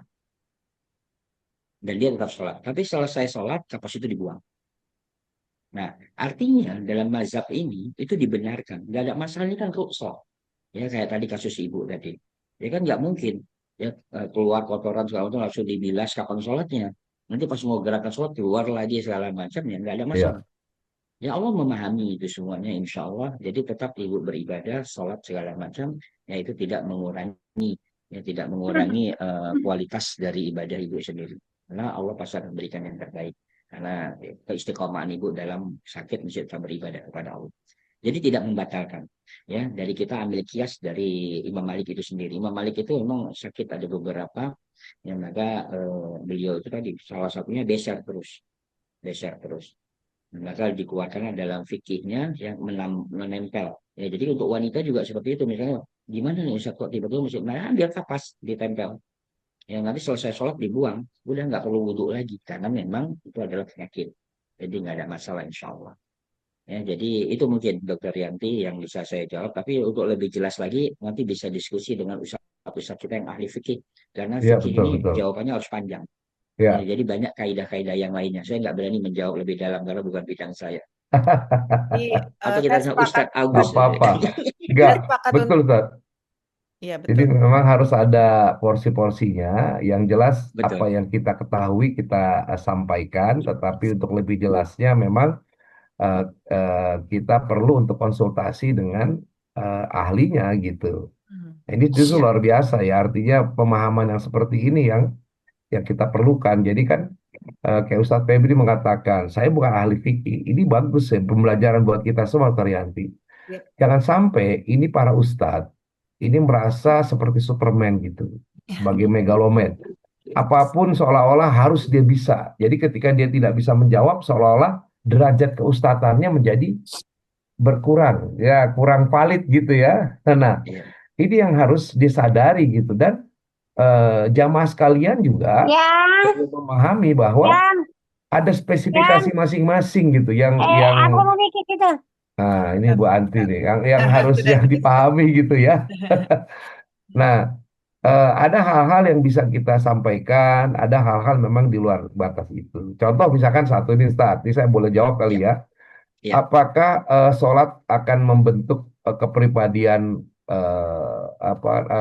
kesolehan sosial? Karena dianggap di sini ya sholat itu hanya urusan pribadi gitu, ibadah mahdoh yang hanya urusan kita dengan Allah gitu. Tidak ada efek. Jadi orang sholat kemudian pelit gitu, ya kan? Jadi sholatnya khusyuk tapi pelitnya juga nggak berkurang. Jadi kalau saya ingin jawab, pertama begini, ya eh, sholat itu kan inna sholata tanha 'anil fahsya'i wal munkar. Ya, perbuatan keji dan mungkar. Nah, itu keji dan mungkar itu adalah perbuatan-perbuatan dosa yang besar dan dosa-dosa yang lain termasuk juga sebenarnya ketika kita tidak bisa menyambung silaturahim dengan orang-orang itu adalah bagian dari dosa juga. Kenapa? Karena kita diwajibkan ya untuk eh, bekerja sama wa ta'awanu 'alal birri wa taqwa. Kemudian juga kita bersama-sama juga menyatukan tali ikatan ukhuwah. Nah, jadi kalau hanya beranggapan bahwa sholat itu hanya bagian ibadah ritual, saya pikir ini adalah sebuah pemahaman yang kurang tepat, yang keliru. Nah, Betul. apalagi mereka secara simbolis ya, kita itu sholat kan ditutup dengan salam. kita tengok ke kanan, tengok ke kiri. Ini kan sebagai bagian simbol bahwa kalau kita bermasyarakat, ya kita nggak bisa sendiri. Lihat dong, di kanan kita itu seperti apa kondisinya, di kiri kita itu seperti apa. Tengoklah tetangga kanan, tengoklah tetangga kiri. Nah, jadi ketika orang sholat kemudian dia bertambah sombong, kemudian malah angkuh dengan ibadahnya, tidak punya, malah ditegur apa cemberut, tidak pernah senyum. Itu sebenarnya harus dipertanyakan gitu kualitas sholatnya. Saya kira ini adalah bagian yang sederhana ya Ustaz Febri ya. Betul, betul, betul. Ya, saya sepakat karena bahasa memutuskan silaturahim, sedangkan dia ahli sholat misalnya. Nah, ini Hmm, berarti dia tidak mengaplikasikan ibadah sholatnya. ya, Nah, kenapa sholat itu ketika berjamaah merapatkan saf, ya nggak boleh betul. putus. Ini adalah satu kaidah, ya. Dalam teori gelombang, kalau kita bicara tentang teori fisika kuantum, nah itu Hmm, bahwa dengan merapatkan itu mengeluarkan energi negatif, ya itu dibalas dengan energi positif. Makanya orang yang tadinya cemberut, orang yang sakit hati ketika habis sholat seharusnya dia cerah. ya, ya, ya, Nah, yang kedua, dalam teori ukhuwah, ya, ukhuwah yang paling rendah adalah berlapang dada kepada saudaranya. Dalam saat merapatkan saf, dia bisa berlapang dada kepada saudaranya. Dia nggak menggerutu kok sempit banget ya, kok ini segala macam. Nah, ini pembelajaran. Nah, iya, iya, yang ketiga, Nabi mengajarkan kita ketika kita pergi dari jalan yang satu, maka baliknya dari jalan yang kedua. Artinya ya. kan untuk kita bermuamalah. Ketemu kan, ya, jadi untuk berubah, untuk bisa salamin saudara yang di sini, saudara ini artinya dari proses sholat itu sudah mengajarkan tentang kehidupan sosial kita. Nah, jadi Masya kalau tadi ada Allah. orang sholat, pelit, segala macam, ya bagaimana Allah mau royal sama dia, sama manusia ya dia pelit, gitu loh. Ya kan? Nah, dia mau minta pertolongan Allah dekat, ya sedangkan ketika sholat aja dia mundur-mundur waktu, bagaimana Allah mau kedepankan dia? Kan simpel aja teorinya. Iya, iya. Ada yang bahaya gini Ustaz. Ya, jadi Ah, gini, kan sekarang zamannya hijrah nih. Ketika iya, orang hijrah, dia kemudian dianggap hijrah baik, ya, mungkin Ustaz Agus, ibadahnya Afwan. hijrah. Ustaz Agus Afwan ini dari Ya, tadi kasihan nih Ibu Amanah nih mengangkat tangan terus nih. oh iya iya betul betul. Betul. Silakan silakan silakan. Boleh kita berikan kesempatan ya untuk open mic atau Ya open silakan silakan. ya juga boleh. Nah ini juga bagian daripada kita memahami kondisi sosial ini. Iya betul. Silakan Ibu, Bisa ayo bayang mangga. nih. Assalamualaikum Ustadz. Waalaikumsalam Assalamualaikum warahmatullahi warahmatullahi wabarakatuh. wabarakatuh. Eh, Terima kasih untuk kesempatannya. Izin bertanya ini, saya kan ada keluhan vertigo ya Ustadz. Kadang-kadang tuh kambuh. Nah itu yang ingin saya tanyakan. Saya tuh kalau lagi vertigo kambuh tuh, ya Allah Subhanallah ya, itu buka mata aja udah langsung kayak nggak sanggup gitu karena bener-bener muter kayak kita kayak digiling di mesin cuci ya. Ya, Sampai muntah-muntah kalau buka mata. Jadi saya tuh sering berdoa ya Allah tolong hilangkan penyakit ini karena kalau vertigo kambuh itu sampai nggak bisa sholat. Bingung saya ya. ya. Jadi akhirnya paling dikodo gitu ya Ustadz. Nah kalau penyakit yang lain kan misalnya tipes, semua penyakit sih nggak enak. Cuman kalau tipes ibarat kata duduk masih nyaman, tidur masih nyaman, makan masih masih enak lah walaupun lidahnya Ya. pahit gitu ya. Nah ini bagaimana Ustadz? Mohon pencerahannya Ustadz. Terima kasih. Eh, Bunda Afwan, maaf bisa on cam nggak? Saya mau lihat kulit wajahnya untuk saya sedikit diagnosa lebih detail. Jadi Ustadz Febri Sebentar itu aja. kan praktisi Iya, ibu selain Ibu Nabawi juga beliau belajar TCM, beliau belajar juga dari kitab-kitab klasik ya. Jadi mendiagnosis tuh bisa lihat kulit wajah. Ini Masya Allah. Ilmunya luar Iya, Dok. biasa. Dokter nggak bisa tuh, menerang begitu nggak bisa. Masya Allah. Tapi nggak pakai izin loh Bu Dokter. Enggak. Tapi dari kulit, kemudian dari lidah, itu memang bagian dari traditional Chinese medicine yang saya tahu ya Ustadz. Ya, Dan itu Allah. membantu sekali untuk diagnosis ketika tangan kita tidak bisa menjangkau, tidak ada stetoskop gitu kan. Masya Allah. Nah ya, itu ya. Ini Ibu kesempatan Ibu Ibu Amanah Amanah. untuk Oke, oke, bisa oke. melihat. Udah, Makanya udah, Ustadz udah, minta udah untuk Bunda. open cam sebentar Ya ya. Kelamaan silakan. bahaya kata Ustadz Agus. Udah cukup. Udah Udah cukup, cukup. udah Bu Sudah Amanah. cukup Kalau mau di Ibu. oh, Nah, Kalau off cam outcam boleh. lagi boleh. ya, yang pertama ini penyakit atau GERD-nya juga itu udah lama. Ya, jadi ada peradangan pada usus itu udah lama. Ya, itu yang harus dibenahi dulu. Kalau bahasa orang awam ya mungkin ya ini penyakit mah sudah lama. Ya karena saya lihat dari guratan kulit wajah, nah itu di sana udah ibaratnya udah menebal. Nah itu menandakan bukan baru setahun atau 2 tahun, tapi ini bisa 5 tahun atau 10 tahun belakangan. Nah Betul itu yang Ustaz. menandakan. Nah posisinya memang gasnya itu posisi yang sering menyerang adalah di daerah dada. Nah, maka nafasnya ibu kadang suka pendek tiba-tiba, ya. Nah, dia itu jadi berdebar, jadi paranoid, ya, jadi sering suudzon atau buruk sangka, atau kadang juga jadi gampang sedih. Nah, itu karena posisi gasnya. Ya, dari sini karena nggak direspon baik, nah maka dia lari ke kepala. Dari kepala ke belakang, ya, kepala bagian belakang. Nah, ini yang harus kita perbaikin satu persatu dulu. Nah, PR-nya, ya, nanti Dokter Yanti bisa tambah kearifan lokalnya. Nah, tapi saya hanya menambah dalam teori adab tentang makanan dan bagaimana hidangan yang disampaikan oleh Rasulullah.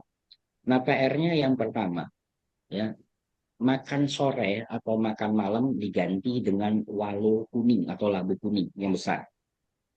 Nah, maka di Bagus. sini salah satu rahasia kenapa Nabi itu ketika makan malam tuh nggak ada buah.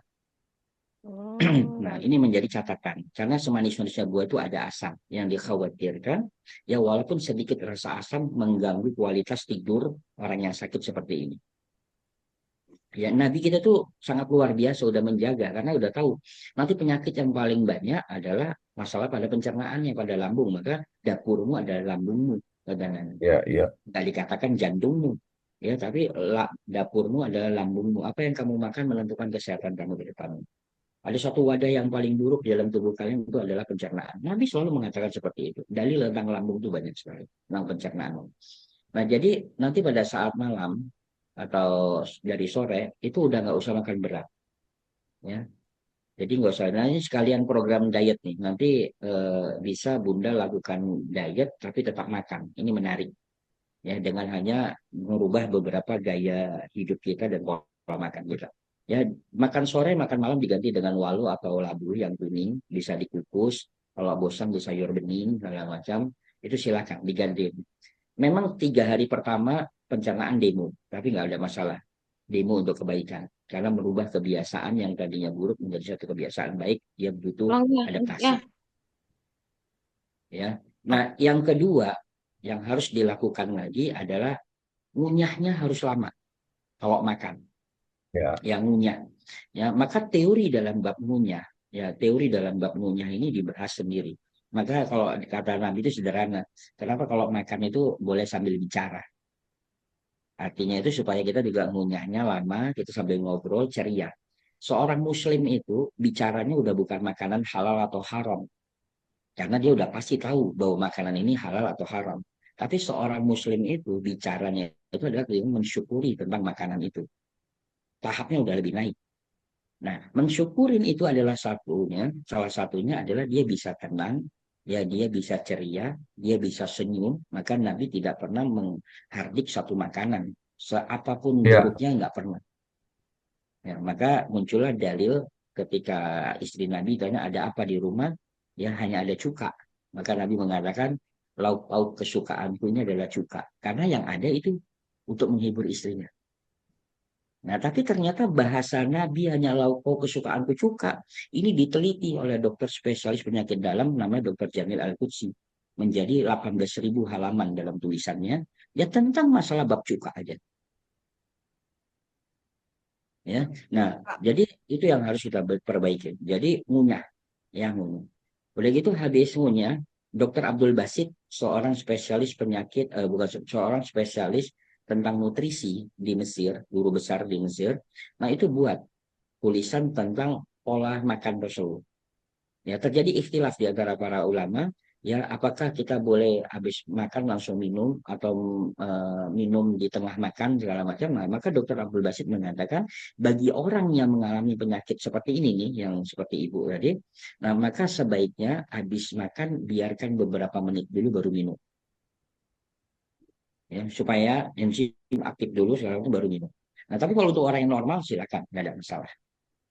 Nah, terus kearifan lokalnya, ya kearifan lokalnya apa lagi?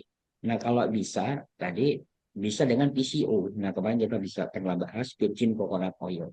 Nah, virgin coconut oil ini punya kandungan asam laurat, nanti Dokter Yanti bisa bahas lagi. Udah itu juga dia punya rantai karbon rangkap 2, di mana rantai karbon rangkap 2 ini walaupun dia lemak jenuh, ya tapi dia mudah dihancurkan, nah sehingga dia juga aman. Nanti asam laurat itu apa sih Dokter Yanti bahas. Nah, ini bisa menambal luka-luka, kecuali luka di hati.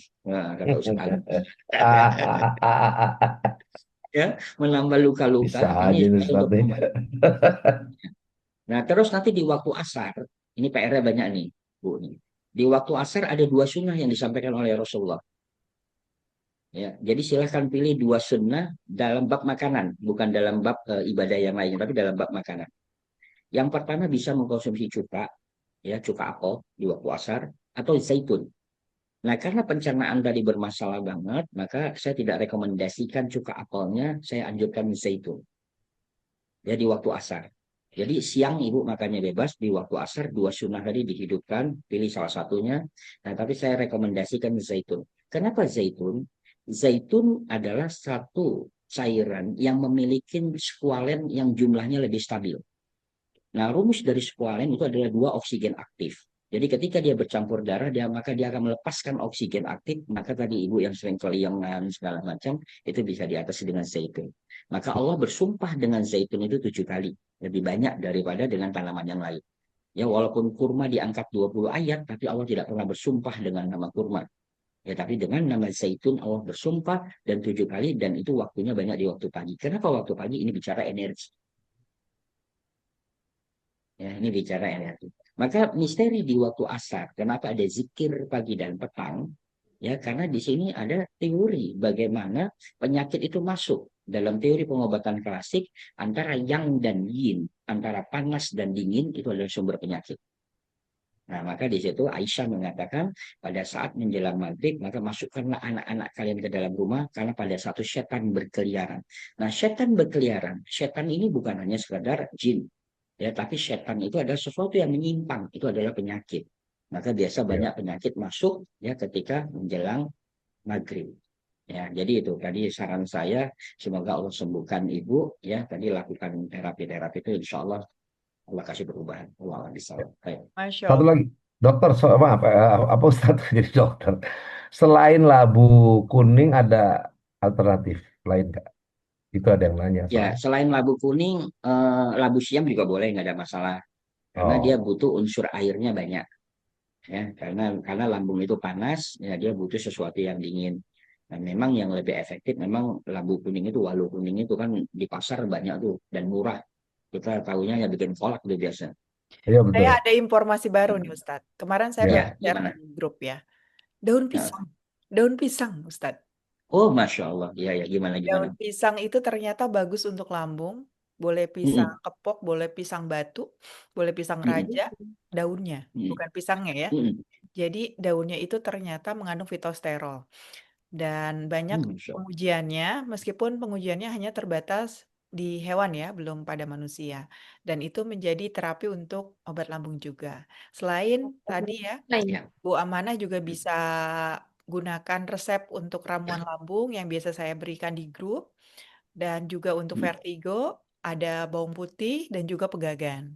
Pegagan ini bagus ya. untuk sarapan kita ya. Nah, kalau Bu Amanda sudah join grup edukasi dan grup Q&A belum ya? Kalau belum, nanti Kak Yasmin boleh sertakan linknya untuk join grup ya, agar ketika mau bertanya tentang herbalnya, saya bisa jawab di sana. Selain kalau misalkan kearifan lokalnya bisa gunakan kunyit.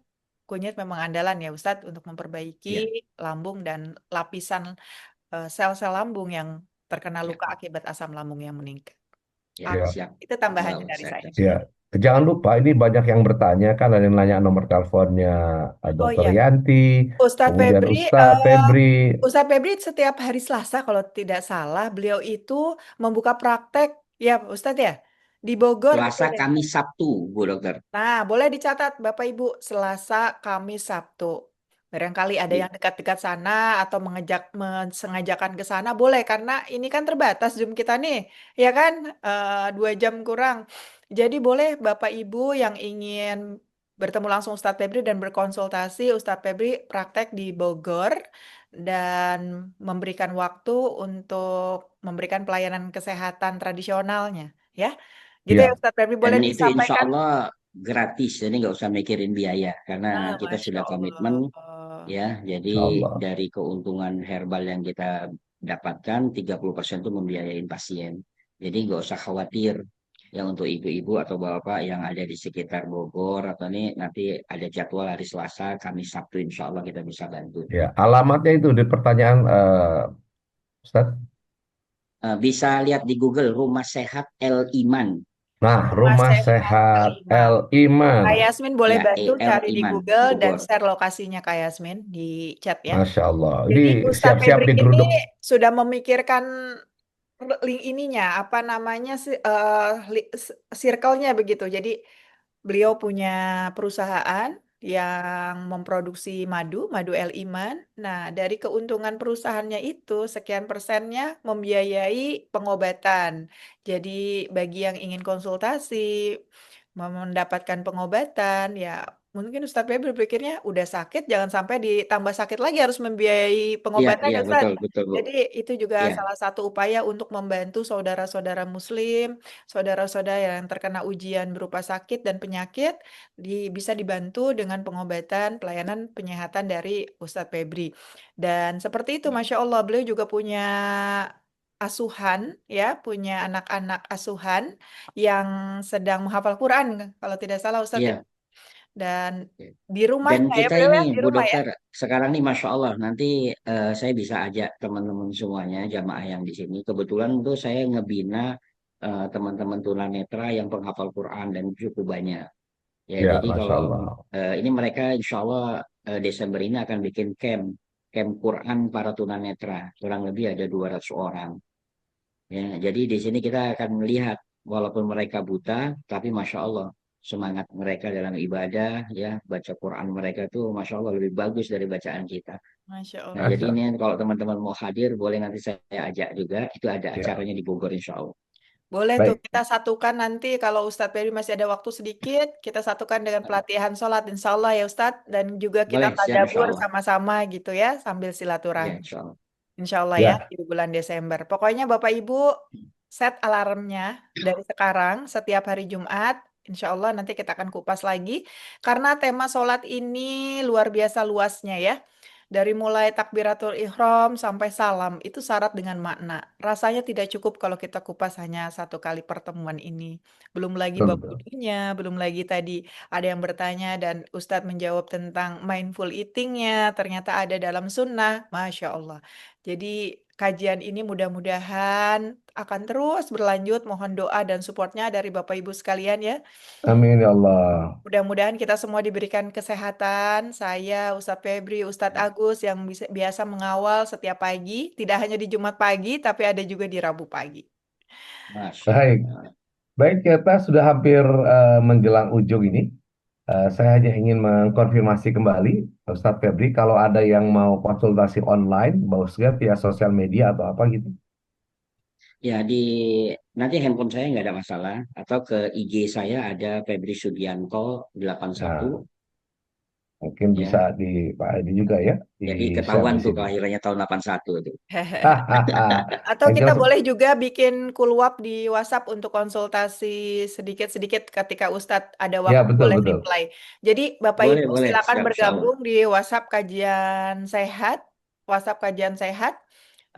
Apa namanya boleh dikirim linknya ya Kak Yasmin ya. Hmm. Kak Yasmin boleh dikirim linknya untuk kajian sehat. Nanti kita akan buka grupnya ketika ada kuluap sesi konsultasi bersama Ustadz Febri. Ya, Ya, baik. Insya Allah, insya Allah.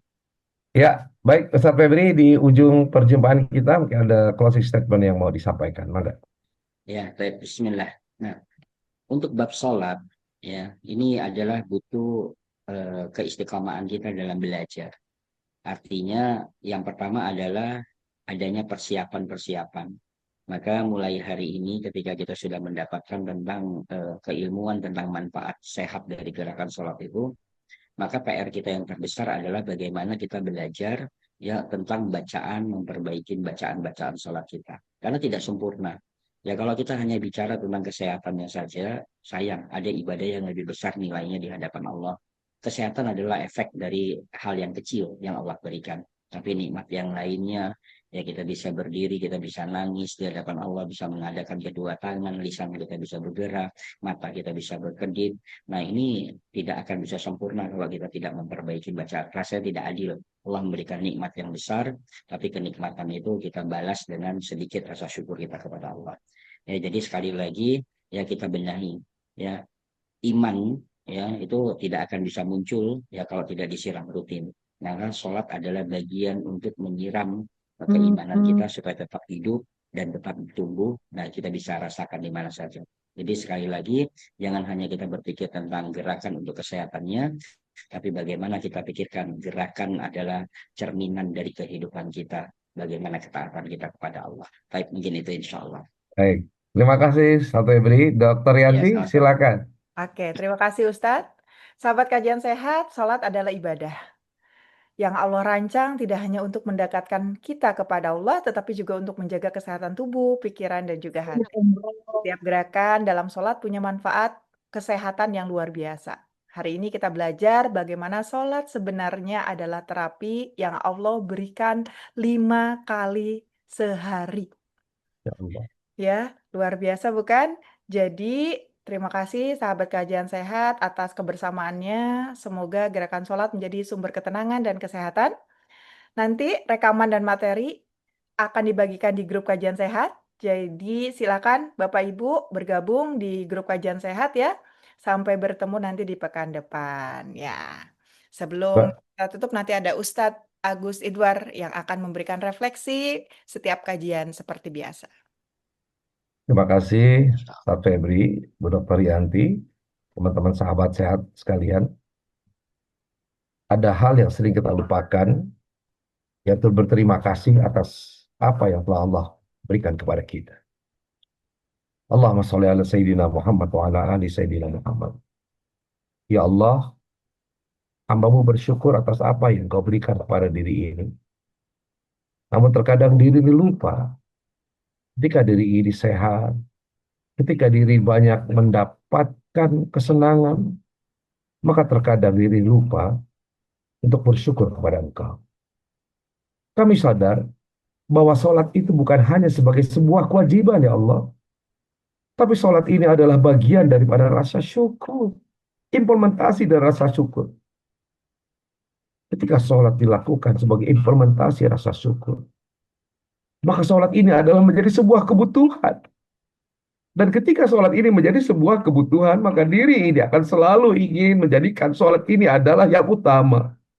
Diri ini ingin menjadikan sholat ini menjadi sholat yang khusyuk. Dan diri ini selalu ingin menjadikan bahwa sholat yang dijalankan pada saat ini adalah sholat yang terakhir mungkin yang dilakukan, yang bisa dipersembahkan kepada Engkau, ya Allah. Sebelum diri ini menghadap kepada Engkau, ya Allah, mampukan diri ini untuk memperbaiki diri dari waktu ke waktu, memperbaiki sholat, ya Allah. Munculkan kesadaran itu di dalam diri ini, agar diri ini merasa nyaman dan khusyuk ketika sholat. Agar diri ini bisa fokus ketika sholat, ya Allah. Bukan hanya menggugurkan sebuah kewajiban, tetapi sholat ini adalah bagian dari sesuatu yang dibutuhkan.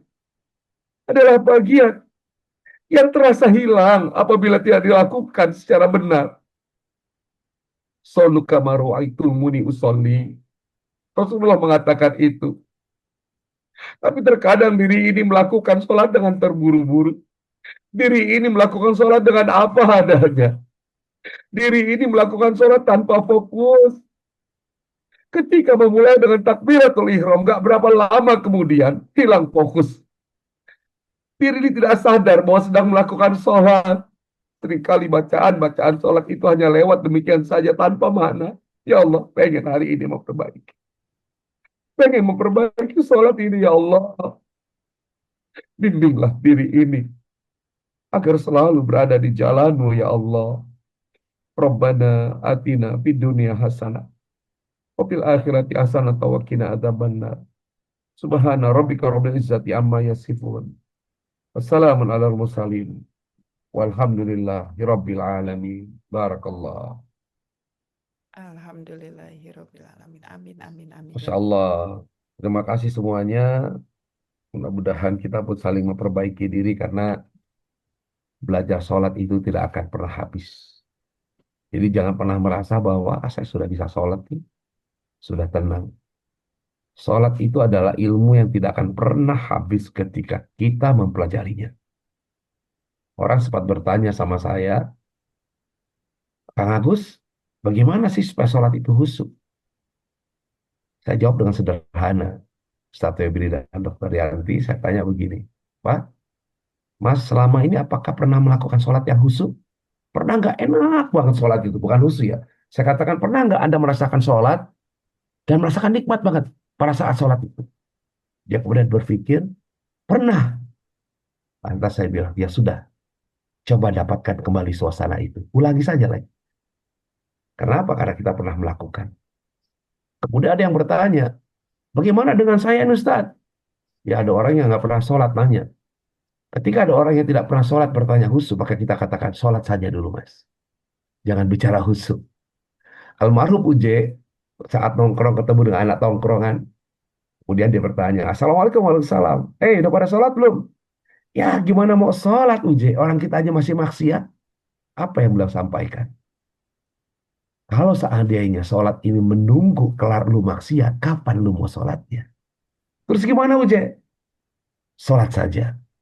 Biarkan sholat itu yang akan menarik dirimu menjadi lebih baik. Masya Allah. Masya Terima kasih semuanya. Allah. Terima kasih semuanya. Terima kasih. Berikan doa terbaik kita Ya, untuk untuk Ustadz Agus semuanya. Akbar, Ustadz Ustaz Febri, Febri, Insya Allah. terima kasih. dan Bapak Ibu Ya kita minta sama-sama memerlukan Ustaz supportnya. Agus. Jika kajian ini dirasa bermanfaat, silakan ajak orang-orang yang disayangi, kemudian juga tetangga, saudara, sebarkan seluas-luasnya ya di Ya grup-grup yang Allah. ada. Baik, terima Baik, kasih semuanya. Insya Allah kita akan berjumpa kembali. Allah berikan kesehatan dan berikan usia yang panjang dan manfaat gitu ya. Sehingga minggu depan kita bisa berjumpa kembali ya di hari Rabu pagi. Dan sekali lagi, jazakumullah khairan jasa kepada semuanya. Mari kita tutup dengan doa kafaratul majelis. Subhanakallahumma wa bihamdika. Asyhadu an la ilaha illa anta astaghfiruka wa atubu ilaik. Wallahu muwaffiq ila aqwamit thoriq. Wabillahi taufiq wal hidayah. Assalamualaikum warahmatullahi wabarakatuh.